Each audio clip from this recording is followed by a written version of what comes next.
Hello, and welcome to I Am Dad Podcast with your fatherhood authority, Kenneth Braswell. 30 minutes of wisdom, information, resources, and nuggets to help you on your fatherhood journey. Or maybe you're just curious and want to hear some real talk about fatherhood, family, and the minds of men. Well, guess what? We got you too.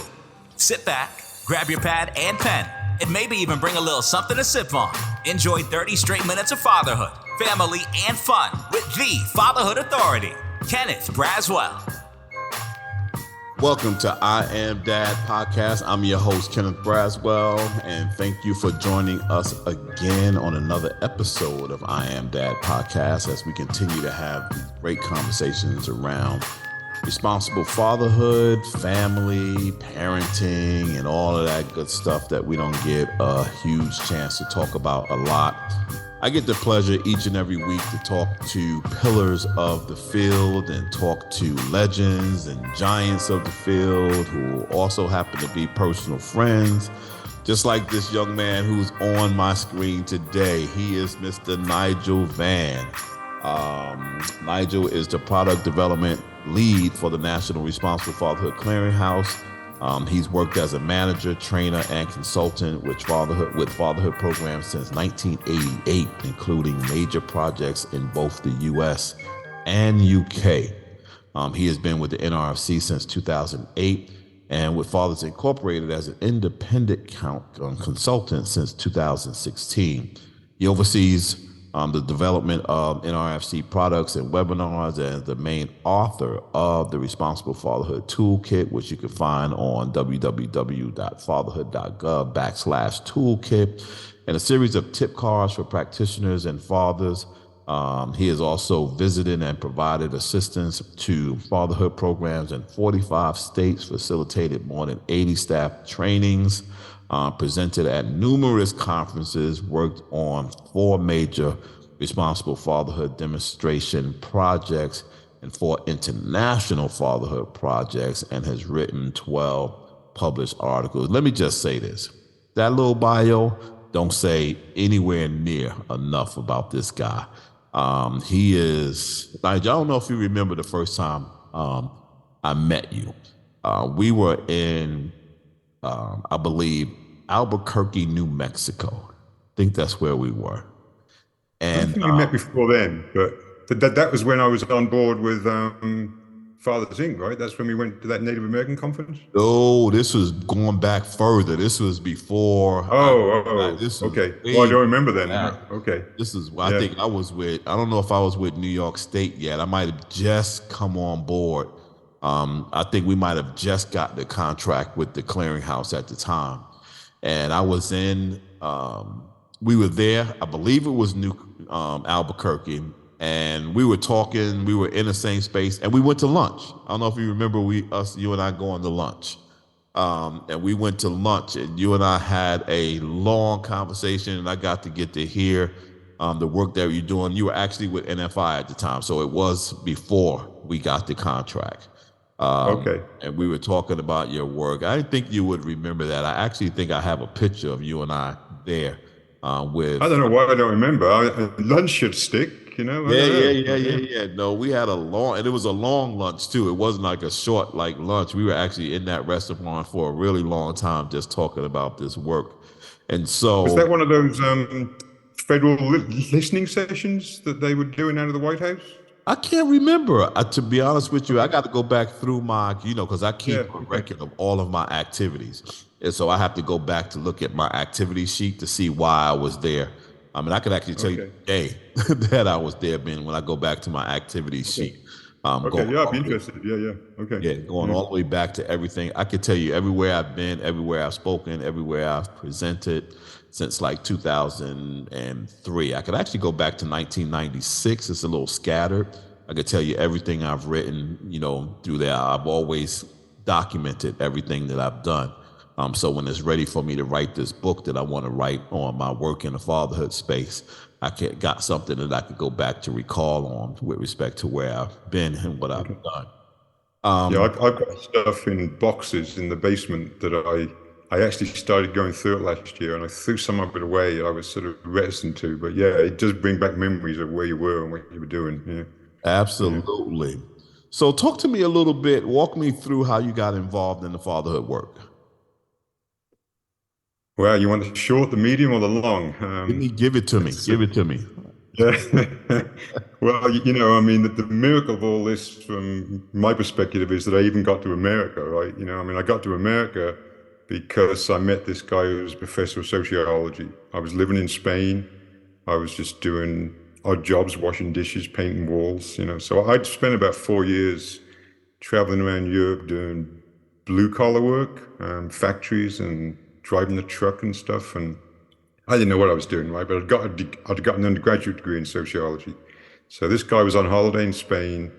I don't even remember talking to him about sociology, but about 6 months later, he sends me this formal letter offering me a position on the master's program at East Tennessee State University and a teaching assistantship. They didn't pay a lot of money. I still had to work part-time in a factory. Anyway, that's how I got over here. Met my first wife there. We moved to Tucson, where she got her doctorate in sociology. I never wrote my dissertation. I never finished it. But I taught sociology for the best part of 10 years. But then we moved to Baltimore because she got a job as a professor there at Loyola College. And a colleague of hers, so for the first 6 months there, I was basically stay-at-home dad for 6 months, which was beautiful because my kid he turned 3 during that period, yeah.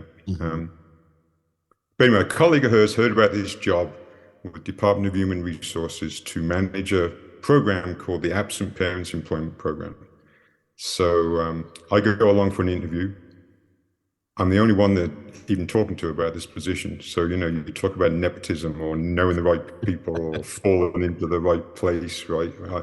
So I thought, yeah, this will be pretty cool, right? I'd been teaching academically, and my main sort of interest academically was always social inequality and what causes it, and felt like I had a pretty good handle on working class life because I'd spent a lot of time doing all these different jobs and felt like I could interact with anybody, irrespective of social class. But and had gotten turned off by the whole ivory tower thing of academia and having to publish. So I thought, oh, this will be fun. I'll get involved in this state government project, right? Which was a bit of an eye-opener in terms of how government works. But this program had been started because 2 local judges were seeing guys in their child support court who weren't paying their child support. They couldn't pay their child support. So the only recourse these judges had was to throw the guys in jail. And so the 2 judges, one of whom was David Gray Ross, who went on to head the federal child support system a few years later. And this is in 2 different counties in Maryland, Hartford and Prince George's. So they went to the state and said, look, this is ridiculous. These guys, I stick them in prison. There's no way they're going to pay child support. So I need to help them get a job. I need to be able to refer them somewhere. So, this essentially was an employment program, and it was operated through the state employment agency. And so I was just hired to oversee this. So I spent a lot of time on each of the sites and tracked the research because I had a bit of a research background from sociology and wrote some basic reports on it. But in the course of that, I started looking around the country to see what other fatherhood programs are out there. So this is like 1988, 89, right? And the Children's Defense Fund had written something called What About the Dads? They've been doing a lot of work with teenage pregnancy. So I pick up this short report.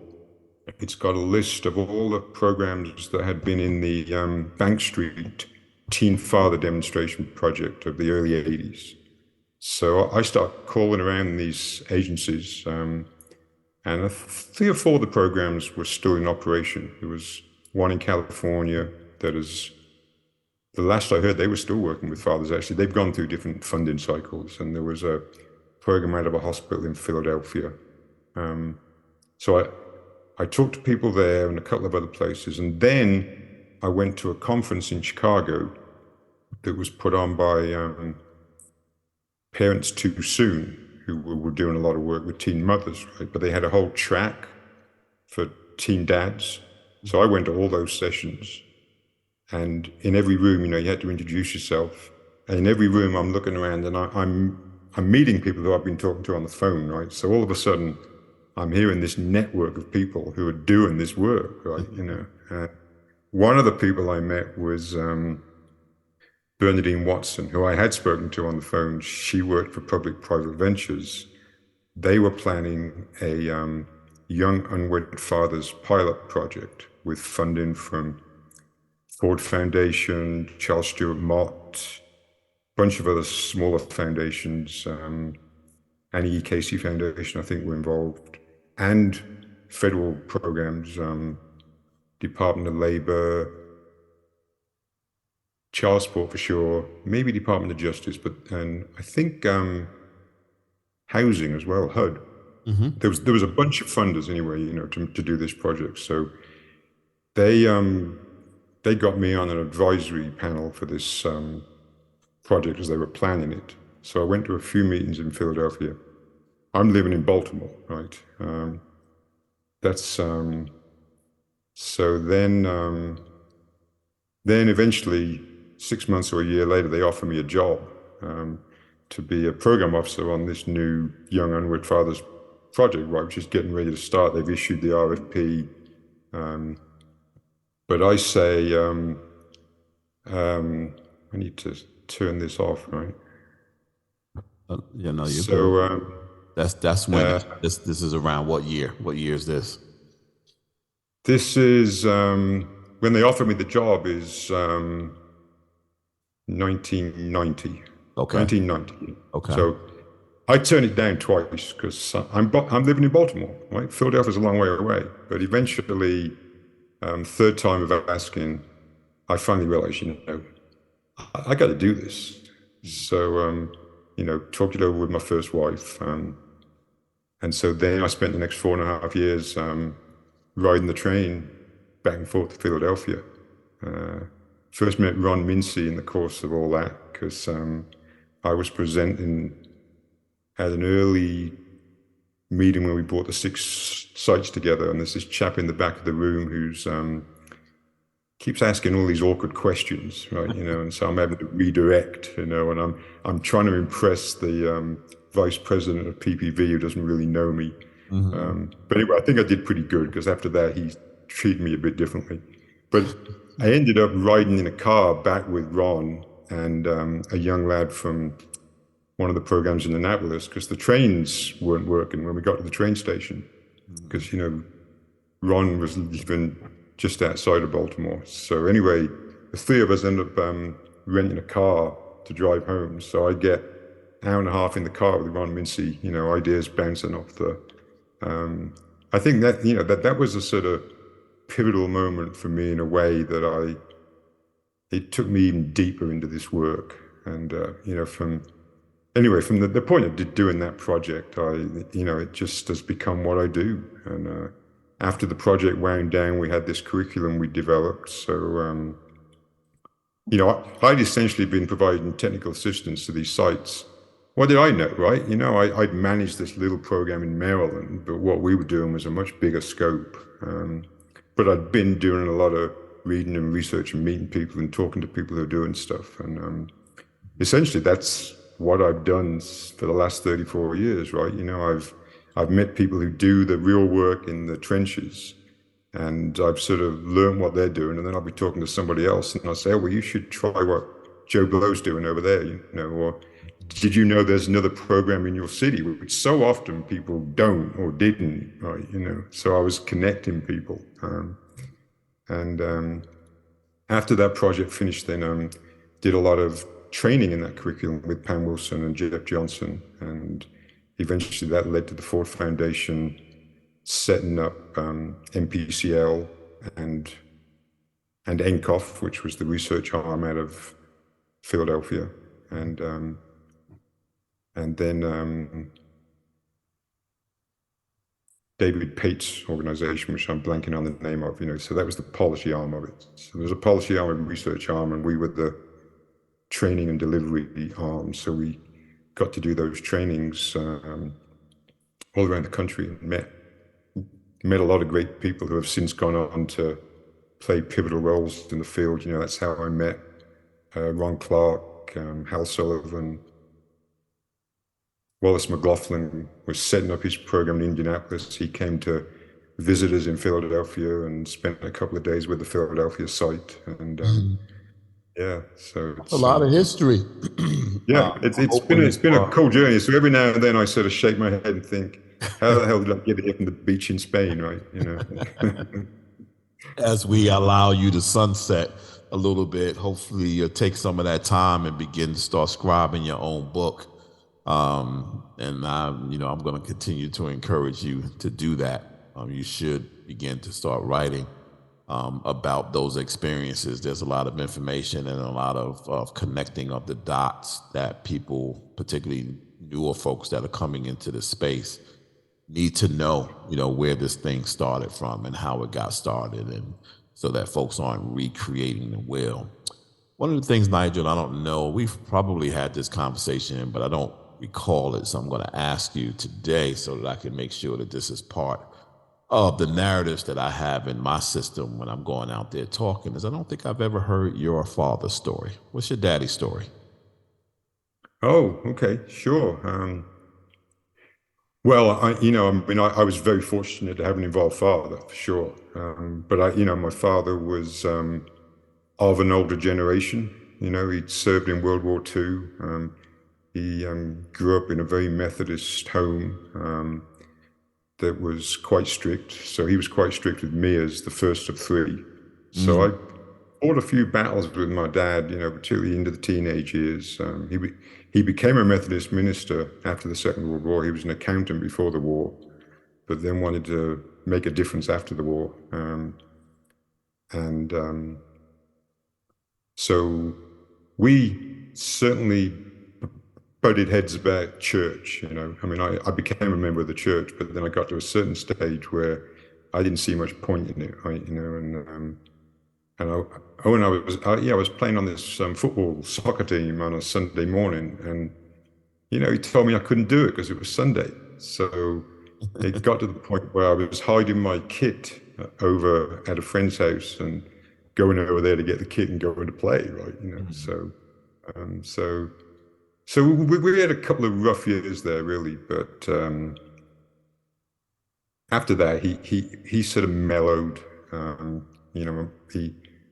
My younger siblings had a easier job than I did. I sort of paved the way for them. But he lived to be 85, and I'm very glad he did, because we got to be closer as he got older. And he was a role model for me. I mean, he worked too hard, which I ended up doing. I remember my son saying to me one day, even though I'm working at home a lot, he said, "Dad, you're always working." And I always thought I was lazy. Because my dad was always out, he was meeting people, he was going to meetings, he was going to see old folk and see how they were doing, and then had to lock himself in his study to write his lecture. But he still, he took us to football matches. We played games. He always wanted to win. He would cheat a little bit sometimes. But yeah. So I see a lot of him in me now. Actually, I mean, I would not have been standing on stage talking to people as a youngster, but that's what my dad did. And so there's times now when I'm sort of weaving a story to make a point that I sort of see him in his sermons doing that. And he would, he'd walk down the street and talk to anybody he saw, basically. And I know I tend to do a little bit of that as well. I get my wife sort of dragging me off because I've stopped talking.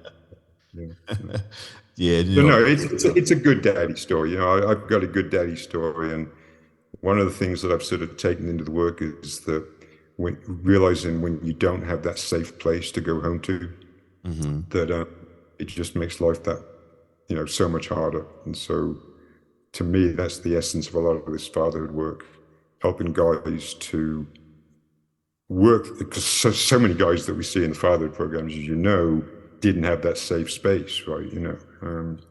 And so everyone has to process it in their own way, but so many men don't process it. So when we give them a safe space to process it and really work through that and talk about it with others, and then realize the value of creating that safe space for their own kids, even if they're not in the home with the kids. And all of your children are grown now. When you think about the work and all the things that you've learned throughout the 34 years, how much of that shaped the kind of father you are? Oh, a lot, yeah. Because my son, I've only got the one. My son was 2.5, 3. No, he was just over 3 when he was born in January '85. I started the work in April '88, so he was 3 years old when I started doing this, and so I'm still learning how to be a father then, right? And, yeah, so I definitely started looking at fathering differently, particularly when I got divorced from his mother, which is he was 11 then, 11 or 12,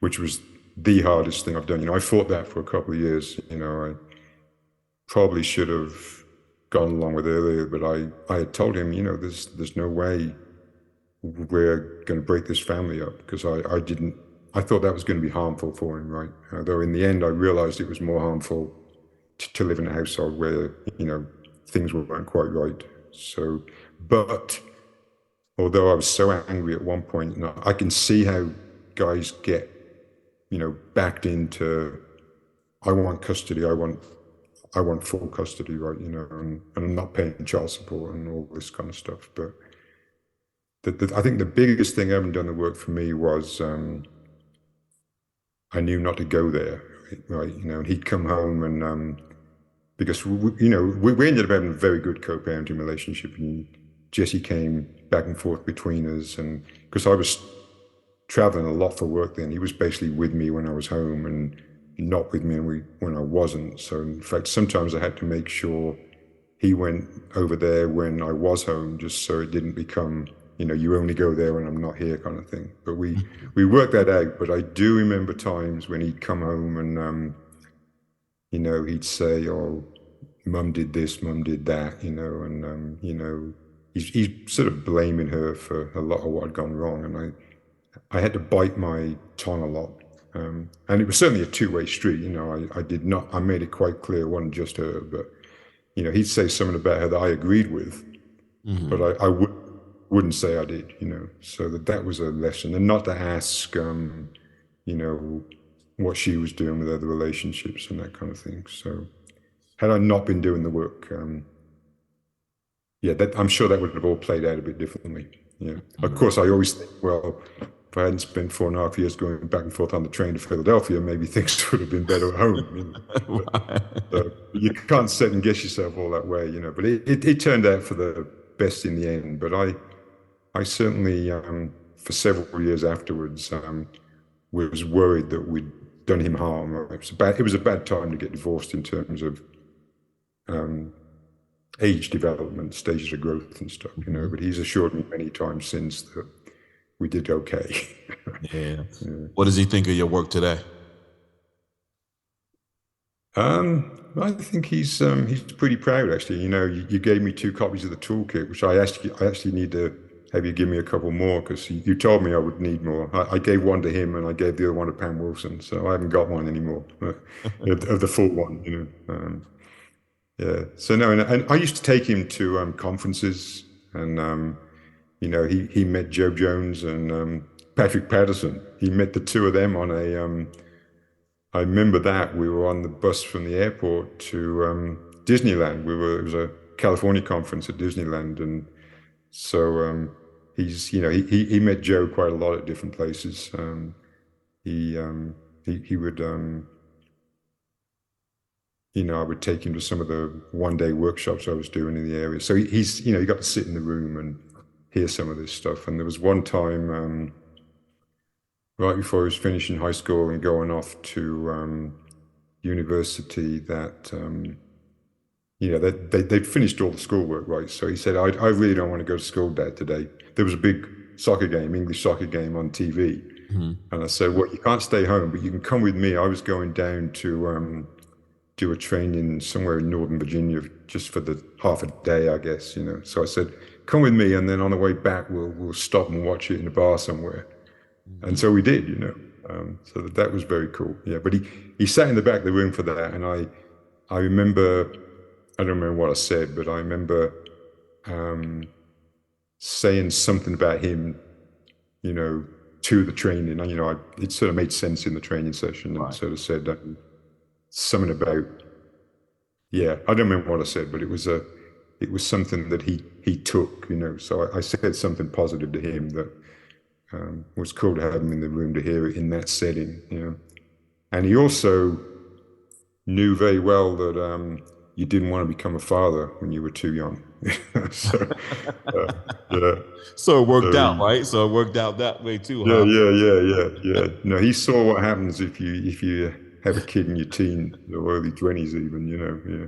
Yeah, that's a good. I didn't even think about that. I'm thinking about my two girls now that they're not even thinking about children at all, and I'm now, as you say that, wondering because Yeah. oftentimes they were in Yeah. rooms. I would take them places, and they've heard me speak. They've been in the background when I've done trainings and talking and having meetings and those kinds of things.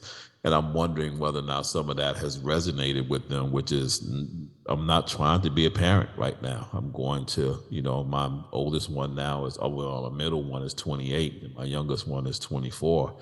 One is deep into her business, and the other one is living her best life. And they're, you know, and I look at them sometimes and I'm envious of them. I'm like, wow. I was like, man, I wonder what it must feel like to be in your 20s and be untethered, you know, to be able to Yeah. play your dreams out, make mistakes, be supportive, have fun at the same time, and just live your life and wait for life to come to you as opposed to getting caught up where you have to be grown too quick. And so, Yeah.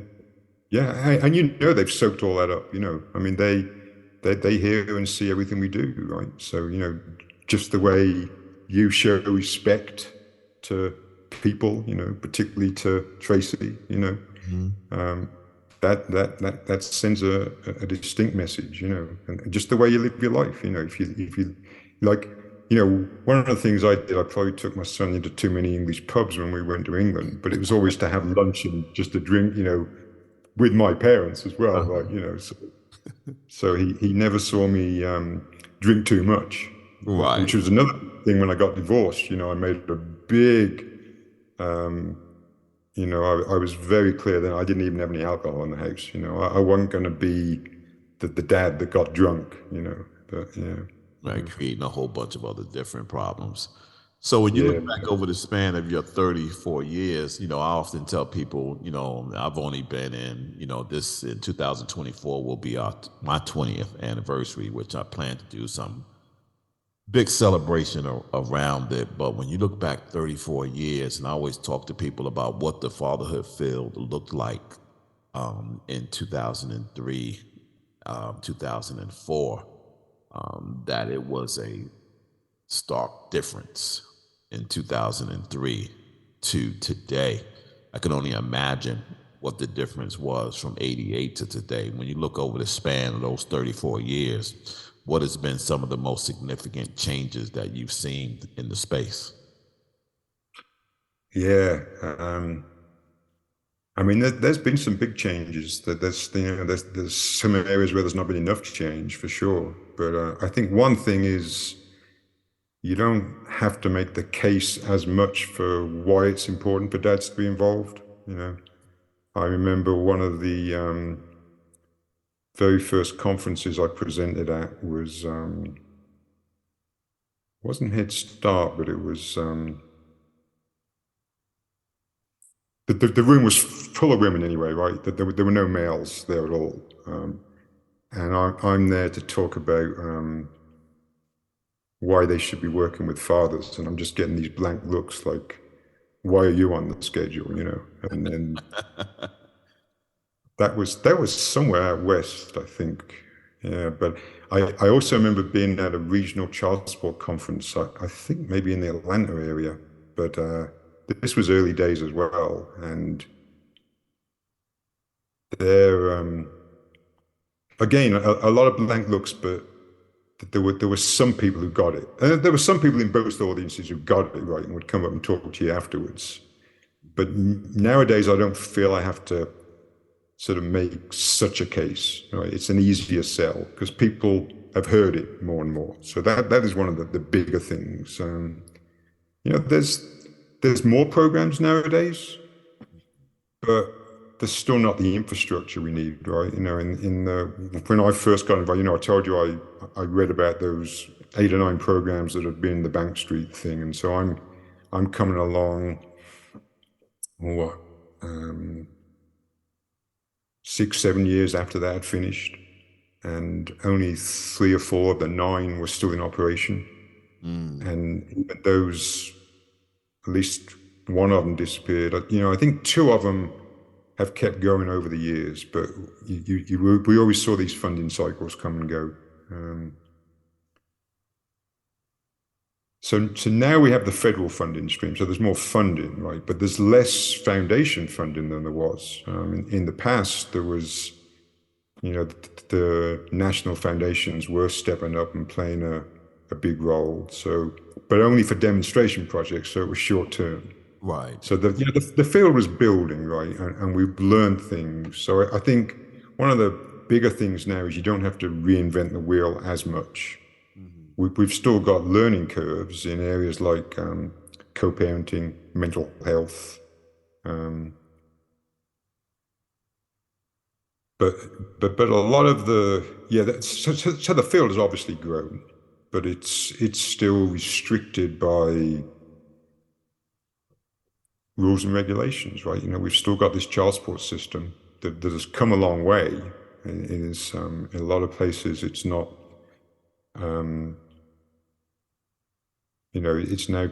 It's child support services they're talking about, rather than being so sort of negative about things. So there's more positive things. The child support do recognize the importance of engaging dads, but still ultimately it's about raising money, right? And still there's... You can't change you might be able to change your perspective, but you can't change the mission. The mission is what the mission is, and that's what I keep saying to child support people. Until your primary mission and all of the infrastructure around that mission and the performance goals are around collection, and child support programs and services only benefit a dad who's able to continue to pay child support, because once he can't, then the enforcement mechanisms come into play.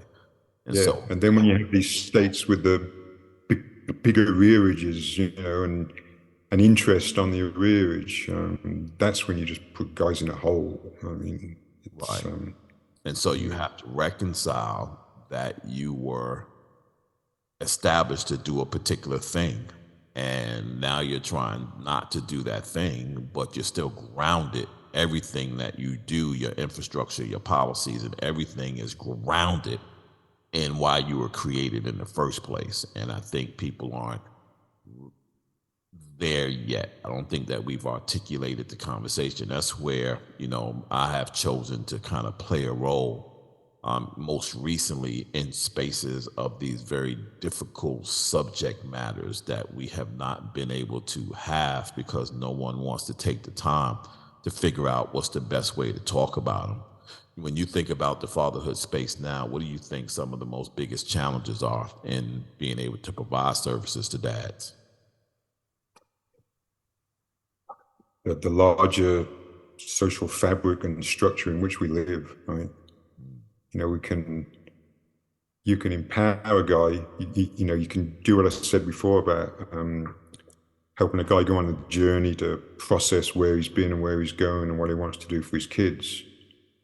But if he can't get a decent job, if he can't get a situation where he can manage his child support, if he's paying 70-80% of whatever income he's got in child support, because the child support order's not been set right or not taking into account his situation. And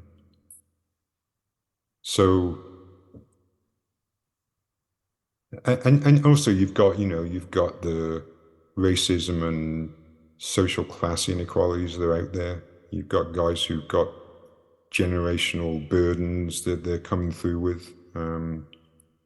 So a program can do so much, right? And a program can do it for so many people.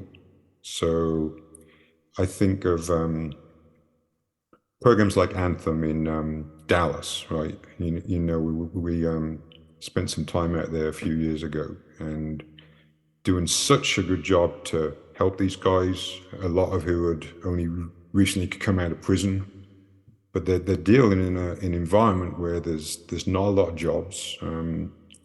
Parole and probation was pretty restrictive on what the guys could do and couldn't do. So even if you help those guys and just the way those guys talk, I mean, this is one of the things I think that kept me doing this work all these years is, I'd be dragging myself to an airport to go off and do a training session somewhere or go do some TA with a program. And I'm thinking, geez, I really don't want to be going away right now. I need to be at home.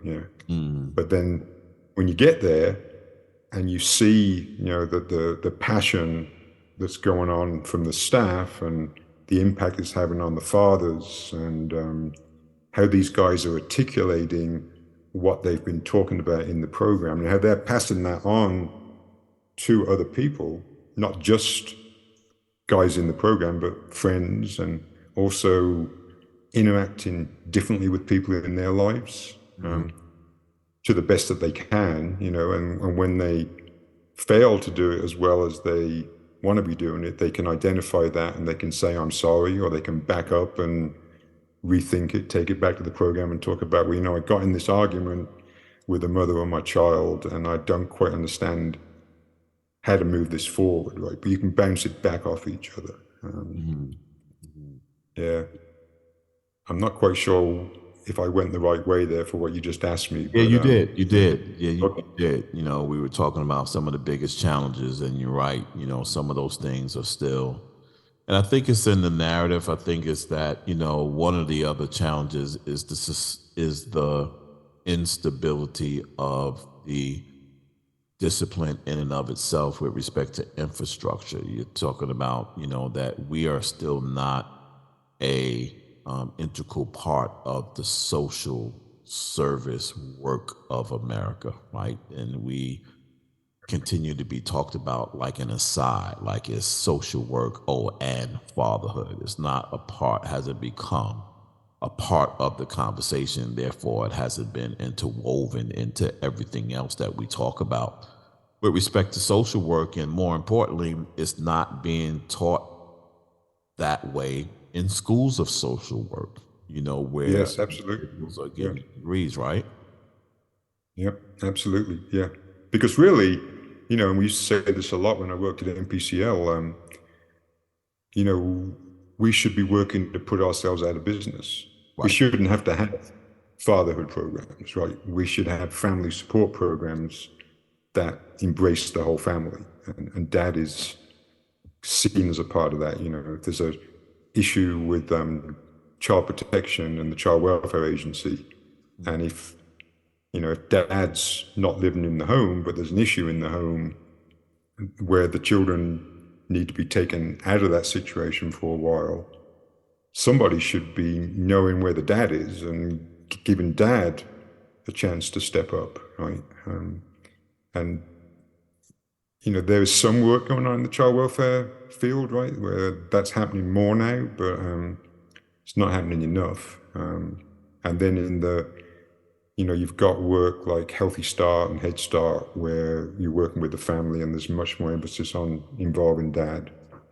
But it's still got a long way to go, and because Head Start was always said, you have to try and engage fathers, but there's never been any funds specifically for that, right? So if you've got a budget, this is what you do, right. But that budget, was set up when you were working mainly with mothers and children, then where do you get the resources to do what you need to do with dads too? Yeah, and that's what, that's what the challenge is with them now, across the Head Start space, the Healthy Start programs. and other agencies that are trying to do the right thing. But again, there's no infrastructure, there's no association that's pulling the field together and impacting policy and impacting funding sources. And I love what you said earlier, because I didn't even think about that, and you're absolutely right. There's more government funding, but there's less foundation funding. And so with the less foundation money, you don't get a chance to explore and evolve and experiment and do things that you may not be able to do with federal, state, or local monies. The other thing, Nigel, that I think is a big challenge that we have to figure out how to address as well, because it pops up all over the place, and that is this kind of the fear factor around fatherhood in the marginal spaces, right? And so when we talk about domestic violence and child abuse and those kinds of things as reasons that we should not be working with fathers, or we talk about, or they use definitions like deadbeat, and they use these fear factor conversations to deter people from wanting to work with fathers, as if that represents the dominant population of fathers, when it doesn't. Those dads are in the margins. They're in very small margins of the work, but it's a burden that the vast majority of fathers have to carry, because that's being used as a reason not to do and forward this work. And so we have to have conversations right around that. I'm now beginning to, and we'll be uplifting this conversation even more over the next 6 months to a year, around this term that I'm going to build on, parental conflict, right? And so parental conflict is where two parents do not have the ability to communicate and or work with each other because of whatever the reasons are. And those conflicts are having an adverse effect on the children, the well-being of their children. So it's different from parental alienation, which is a subset of that. But parental alienation is as a result of parental conflict. And there's all types of things that happen. You described earlier that as your relationship was going through what your relationship was, you made a conscious decision not to have alcohol in your home because you did not want to become that guy who came home drunk. That conflict could have created a situation where one or both parents could then start using substances to take away the pain, and now having an impact. So this whole notion of parental conflict is what's stimulating all of the things that are below. And we have to really begin to start figuring out, how do we equip couples, parents in particular, to resolve conflict so that those conflicts don't create these other things. So when you see the tragic headlines like we just saw some time ago, and we see them every day, parents murdering their children because they got into a fight over child support, moms killing the father because they couldn't get, just all of these very difficult subject matters to absorb because they're so heinous. But at the same time, you know that those things are still happening in the margins. That's not the vast majority of what's happening in our space, in that space, but they drive the headlines. And so on all kinds of other levels, that's happening in our spaces, but not to the extent that someone is going to go that far. And all of it has to do with parental conflict. It's one's inability to be able to resolve conflict with each other, to be able to do what they need to do as parents. And so I'm going to be leaning extremely hard in building this conversation around taking closer looks at how I have this belief that the healthy marriage and healthy relationship side of our work should be integrated with fatherhood stuff. I understand the premise to which they're trying to come from, which is the best ecosystem for a child to not be impoverished and to be successful is within a marriage, is within a married home. I get it. I get how marriage creates successful, blah, blah, blah, blah, blah.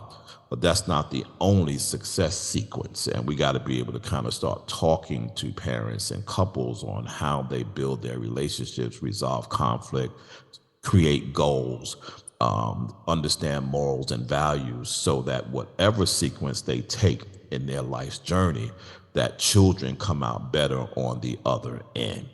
And so I think that is a challenge that no one has talked about. We don't want to talk about, because nobody wants to talk about domestic violence. They want to talk about child abuse. They don't want to talk about parental alienation. We don't want to, to be honest with you, think about it. We barely want to talk about child support. Like, we want to talk about it, but we don't really want to talk about it. Because once you start deeply diving into the conversation of child support, there's a lot of things you have to address. You got to address the biasness in courts. You got to address,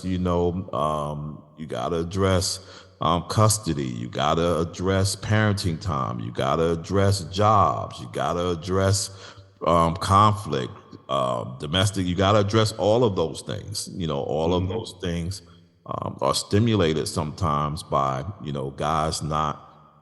It's very clear, that the more stable you are, the more apt you are to pay your child support. Simple as that, Yeah. right? It goes back to what those two judges said, back in Maryland, Yeah. Yeah. And it goes back to what you were saying as well, when you brought up and we sort of talked about how all the social inequality, the system in which we live, there's all these stressors on us, right? That's impacting a lot of the guys in the margins as well. Yeah. But there are people who are interacting with them. But if they're stereotyping all guys like that, which is certainly true, of some programs that work mainly with mothers, some domestic violence programs. And one of the things you made me think about is those are conversations that we need to keep having, because Absolutely. We'll have conversations with key leaders in these different areas, but then they move on, right? Right. So, I've seen that in child support agencies. I've seen that with domestic violence programs, right? They have an infrastructure that's now much more father friendly, but then a key person leaves, new staff are coming in, and there's no one to really keep it going. Yeah, so it starts fading out. So you've got to. That's why somehow we have to sort of institutionalize that fathers are part of this, right? And we, yes, there's some bad apples, but there's some bad apples on all sides. In everything, right? Yeah. Every crate. And they need some help too, but we've got to give them a different kind of help. There's a different kind of conversation. Yeah. Right. Yeah. When you look over the course of your career, what's the proudest thing you've done? What's the thing that you've done that you're most proud of? Whoa. Well, maybe writing that Responsible Fatherhood Toolkit. You said I got to write this book, and part of the history of the field is in there, but that's a very sort of small take on that. So so that's. That's an accomplishment. You're absolutely right. That is your book. Listen, you've just changed my mind about how I think about that toolkit. You're absolutely right. Because when I give it to people, they're like, wow, when did you guys do this? Where did this come from? It's like, yeah, we have not done a great job at moving this thing out here. And we're going to do a better job at making people know that this thing exists. But I am of the school that, when we got locked down, where you couldn't print anybody and you couldn't give anybody a manual in their hand, there's not very many manuals, if any manual, that come through my life that I read online. It just doesn't happen. It's yeah. And so you got to be able to put that thing in people's hands. And then we got to start building presentations and building education modules and workbooks and all of those things as a result of the toolkit. The toolkit should be birthing all of these other products that are associated with it, so it becomes the core piece. But all of these other things are actually bringing this thing alive. Thanks for that. I have to think a little more, about what that looks like. But so we're going to be forcing you to write your second book. So your first one is already done. Now we got to get to your second one. But outside of that one, like, what is the thing that you've done? Give me something else outside of that. Yeah, yeah. Well, I'm not sure pride's the right idea, but what I've enjoyed, right? I mean, more than anything, I enjoyed learning how to do training sessions from Pam Wilson, who was, the best person I've ever seen in front of a group. So for the longest time, I was just sort of managing our training, and I was setting it up, and I was there in the room, but I wasn't leading it, right? And then the last 2 or 3 years I was with NPCL, we had a much lower budget, so we didn't have as many trainers. So I ended up doing a lot of these 3-day trainings on my own, which had always been 2 people, right? So the first time I had to do that on my own, I think I was in Grand Rapids, Michigan, somewhere like that.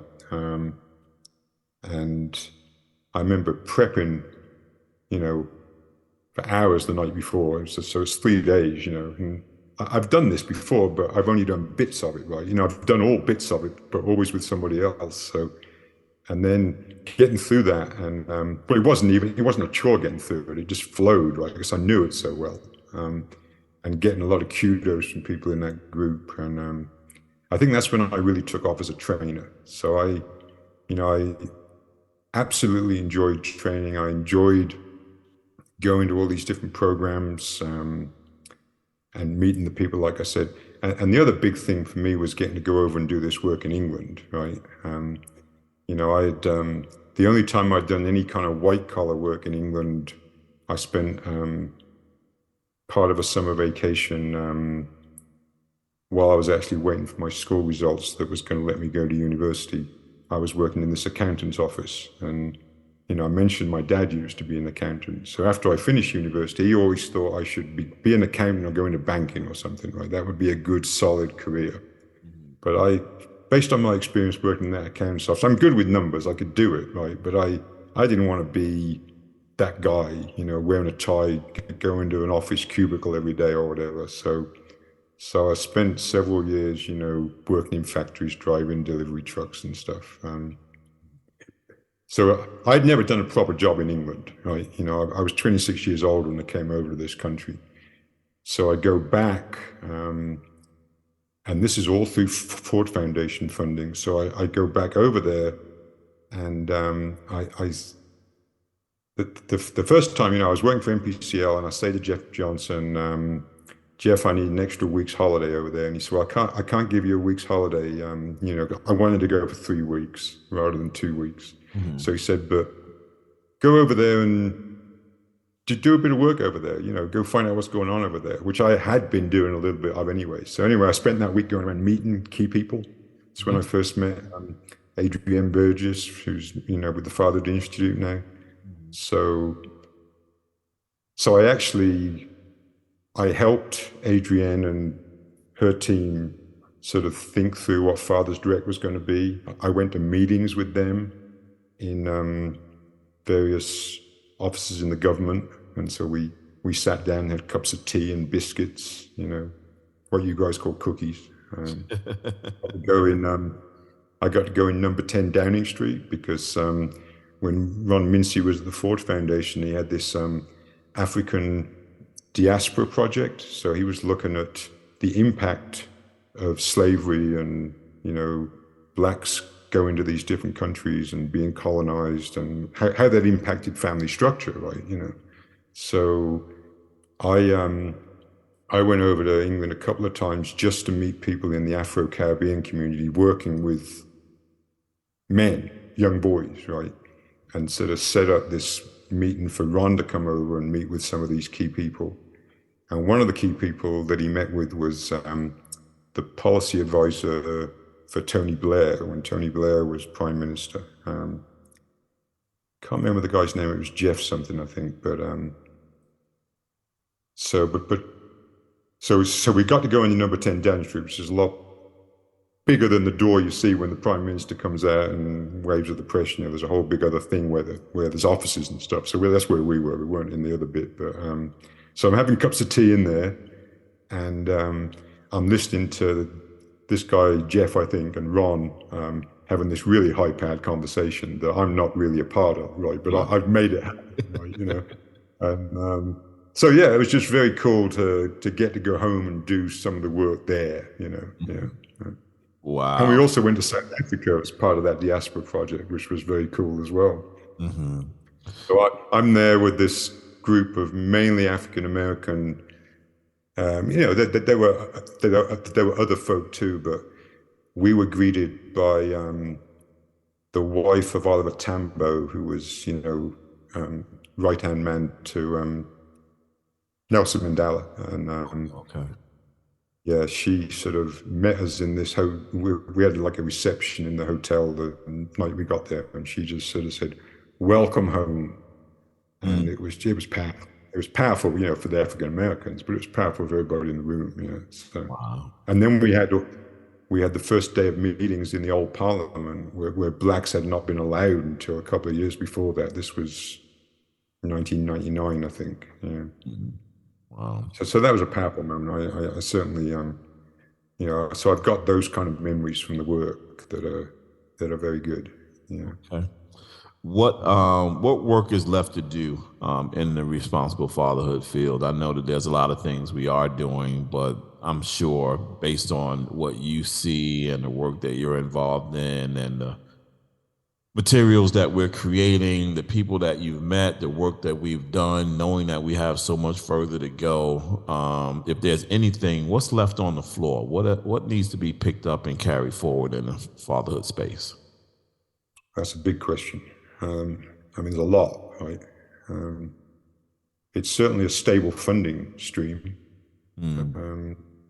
It's a way of passing the baton, and it's really encouraging to see more young people in the field now, and all the energy, and that makes me old. That makes me feel old, actually. All this young energy and the social media work that I don't get really involved in, but so. And we're seeing folk who've been in the field for a long while, like Hollis McLaughlin, who just stepped down, Pat Littlejohn, who just stepped down in South Carolina, so being able to pass those batons so that the field carries on, the work carries on in all these spaces that it is, so we don't lose that work, but to continue building it in these newer spaces.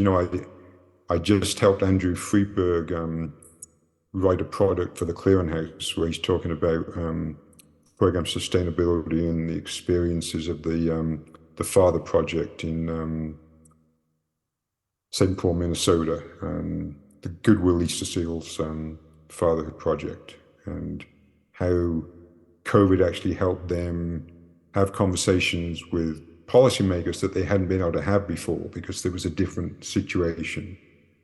But being able to have those conversations with state funding sources, so that state funding sources can have more permanent funding streams for fatherhood, so that, again, if you're working with families, you should be engaging fathers, and there is funding for this. So, but until we have that, then the field is going to continue to go in stop-go fashion, right? And we need and you and I have had this talk a lot, we need some certification in the fatherhood field so that you can say, okay, this is a good program. The staff have been trained, they're using good materials. So then it becomes a recommendation for funders to fund them. That's some good stuff, man. Nigel, thank you so much for sharing yourself with me. I'm sure I'm going to have you back on to talk about some of the things that we're creating and some areas of work that I want to talk about, but I really wanted this to be more personal and kind of hear your insight based on all that you've seen, over the course of your career and how you see the space and what your perspective is on it. And so, Nigel's been trying to retire for the last 3 years, and I know some of his buttons, so I've been able to kind of have this bag of encouragement on the side, and I just pull a little bit out at a time and drop it on him, and he stayed around. But I'm really, trying hard to respect his need to enjoy life and not be so bogged down in saving everybody else's life. So know that that's part of my mind, but there's this other part of me that's, this institutional knowledge that you have and this work that we do and the fever and passion that we do it with has to be demonstrated so that others walk into the field doing the same thing. And this doesn't become just a job for people. That they come in with the passion to stick around and stay with it and to stick in it, because there's so many lives, particularly children's lives, at stake because of the work that we do. Like I tell people all the time, this is not hard work, this is heart work. And if you don't have the heart for it, you can't do it. Step aside or do something else within it, but don't get deep into this. And as soon as another position comes up in another space, you're gone and you've left a hole, in a space that doesn't have the ability to move forward. So I thank you for being vigilant for the last 34 years and staying in the mix and finding that, something was dragging you into this space and you listened to it hard enough to give into it. And it is. It's that passion in the field. That's what I said earlier. It's. Obviously, you have to have an individual passion for it, but you feed off the passion of others. Right. And that's how you know how to push my buttons, by talking about all these new ideas, because that sounds interesting. Yeah. So, I'm going to keep stepping away, but I know you're going to keep reeling me in for something. I have no shortage of ideas, because the space is so big, so many things that need to be done. Yeah. So I still have ideas that are unfolding and things that I'm thinking about and things that I think need to be done.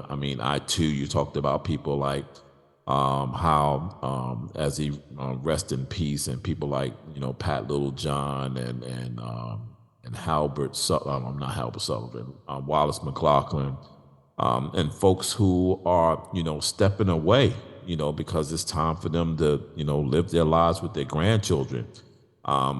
As I watch that, I labor with that. I worry about Fathers Incorporated. I worry about, who's going to carry Fathers Incorporated as big as this monster that I'm trying to build. Like, who is going to be able to come in here and continue to build that? Because I don't want it to implode on itself. It's gotta continue to, move forward.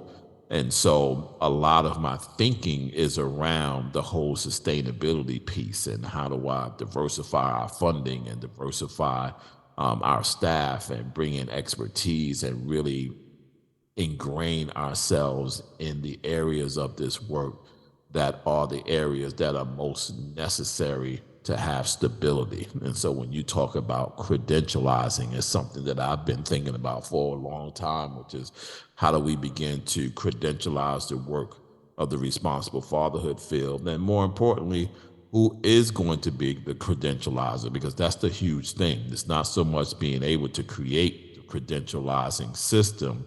A lot of it has to rely on the comfortability that people are going to have with the person who's actually creating the certification. I think the same thing holds true with the association. The fatherhood field should have an association, much like child support and all other disciplines of work have, an independent association that allows everybody to come in and be able to contribute to create policy avenues and to be able to influence funding and all of those kinds of things as an association. But that association has to be built by somebody who's trusted by the field. And so, the question is, who is that going to be? And when I think about myself, it's like, listen, people are like, I'm like, nah, I only could do, like right now, I only could do so much, and my plate is big. And so, but those things have to be done, because to your point, until they are, you're not going to have a cohesive collection of individuals and organizations and people in place to kind of carry this thing forward in the way that it needs to be carried. So again, I thank you, Nigel. You are a blessing to all of us, and we're going to hold on to you for as long as we can, but we're also going to let you go too, and I'm probably going to bring you back. when it's that time to bring you going, to let you go and celebrate you and all that good stuff. Any last words? Or lasting words, not last words, lasting words. Lasting words, yeah. Well, this has been fun, Kenny. It's always a pleasure to, feel your mind and feel your passion, and you fire me up more. So even when I'm pulling back, I'm going to be watching from the sidelines and enjoying what's going on, I'm sure. So, and I look forward to seeing more young people in the field and the field growing, and maybe a way to recreate that real sort of alliance of fatherhood programs. We tried to do it after Al Gore and the NPNFF, the National Practitioners Network of Fathers and Families, which was, in theory, the way to bring everything together, but it's always much harder than, and there was some funding for that to start with. So you need a bit of funding to do anything, I guess, but then you're always going to get individual agendas, and it's like, okay, we're going to work together. I may even just have to bring you in and have you be a guest host for I Am Dad podcast. When I can't do these things, a whole bunch of people and voices that need to be, elevated. And so I got to talk to you about possibly doing some guest shows and bringing some people in and talking about products and new research and things that are out there that would be interesting for people to kind of hear about. Let's talk about that. You could do that in the comforts of your home, and you can, sit back and you ain't got to think, you ain't got to manage it. We could do it just like we did those other podcasts where I just come on, I hit the button, and I sit back and have a conversation, and I put them together. So. Yep. No, that could be fun. I also thought, it'd be a cool project one day just to sort of tell the story of some of the key people in the field, Right. Yeah. Absolutely. Yeah. Let's do that. Let's plan that. Thank you so much, Nigel, again, for being a host and guest, of I Am Dad podcast. I'm your host, Braswell. This is Nigel Vann. And we thank each and every last one of you for listening to the podcast. Continue to share it. Make sure you comment, because that's also important for us as well to hear how you thought about the conversation, not just this one, but all of the previous conversations. Go to our Facebook page, I Am Dad Podcast, as well as our website, www.iamdadpodcast.com. Until next Sunday, same time, same place. Have a great week, and God bless. Thank you so much for taking the time to spend with us. You've been listening to I Am Dad Podcast. We hope that you have been informed, encouraged you to think, or even inspired your heart for the love of dads. The conversation does not end here. Come back and join us next week. Same time, same place. Or you can continue the dialogue on our I Am Dad Facebook page. We also invite you to listen to past episodes, learn more about us, and keep up with special activities by visiting IamDadPodcast.com. That's IamDadPodcast.com. Until next time, I leave you with this reminder of manhood from 1 Corinthians chapter 13, verse 11. When I was a child, I spoke as a child. I understood as a child. I thought as a child. But when I became a man, I put away childish things.